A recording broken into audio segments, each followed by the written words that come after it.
Hello and welcome to this video, the Sociological Imagination. This video is perfect if you are new to sociology and just starting your sociological journey as an A-level student.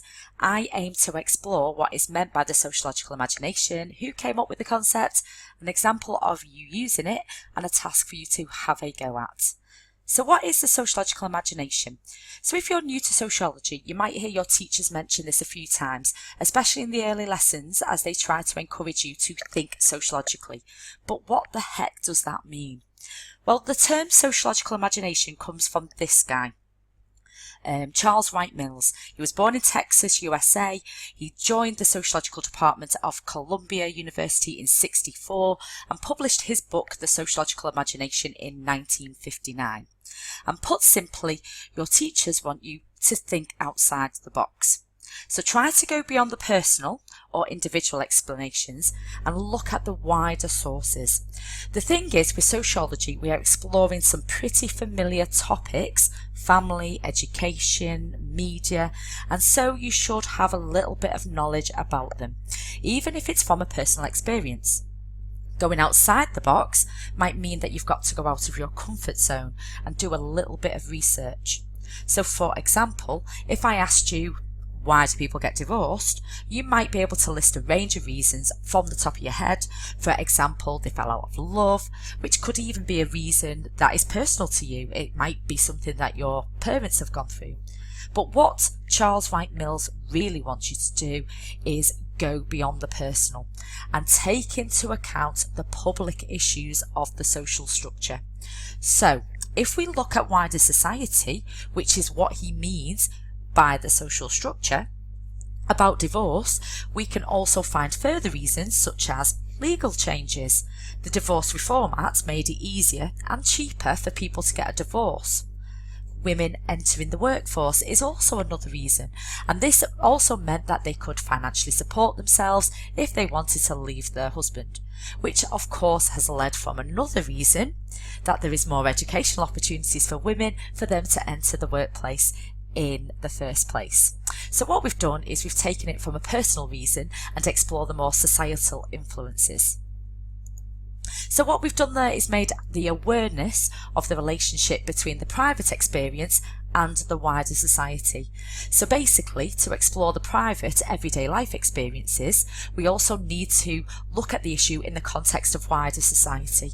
And this often means going beyond the individual and what is familiar to you and I, and start to further explore further explanations that might occur. So as a sociology student, you will be exploring everyday things that are familiar to you and look at them from a new angle. And that means you start to explore society not as a first-hand experience, but from the third person. You'll start to look at issues in society from the viewpoint of other people, and importantly, you will start to gain empathy. And this means putting yourself in another person's shoes or seeing the world from their eyes. So what you will soon discover, that as a sociology is the study of society, everything can be subject to the sociological imagination. So let's go through an example of applying the sociological imagination, as one of my other interests is exercise. Believe it or not, I'm also an aerobics instructor. Where do I find the time? But I do. So we'll have a little bit of a go at applying it to something from the everyday, something that interests me. So why do people exercise? So initially I think to get fit. That's the reason why I exercise, because I quite like it. But let's explore some of the other reasons. So here are some reasons, but even within these reasons we can start to dig a little bit deeper. So for example, why do people get fit? Because people are better educated about healthy lifestyles and the benefits of exercise. And this means keeping fit alongside a healthy diet. People are living longer. This is linking to life expectancy. This is due to a better standard of living. We have more leisure time. We mean that we have time to exercise. We also have a wage, which means that we can afford to take part in leisure and exercise. But then there's a class difference. So what we're starting to do is analyse it now. Middle class tend to be healthier than working class. Working class still work longer and more unsociable hours, which means that they have less time to exercise. Another reason might be to lose weight. This is what some people called, or what some people is called that's occurring is an obesity epidemic. So in the UK, according to the NHS in 2016, 26% of adults were classified as obese.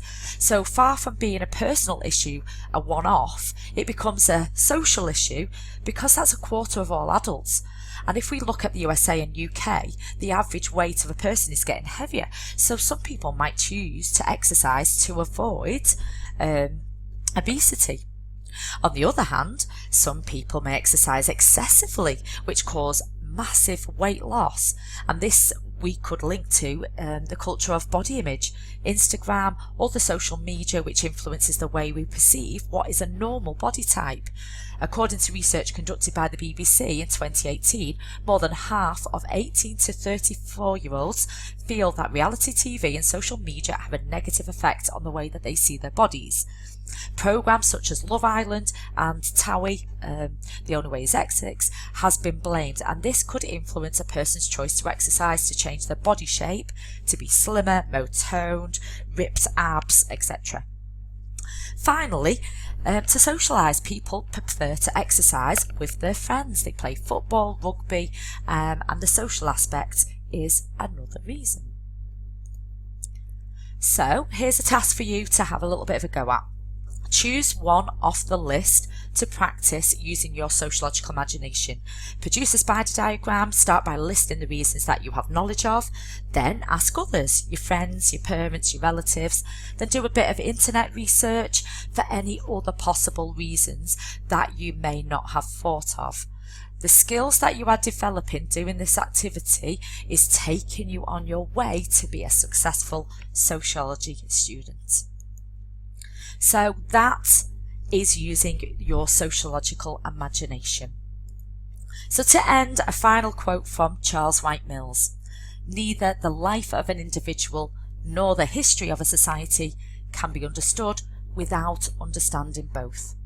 To understand society, we need to explore the personal life, but to understand the individual, we need to explore wider society.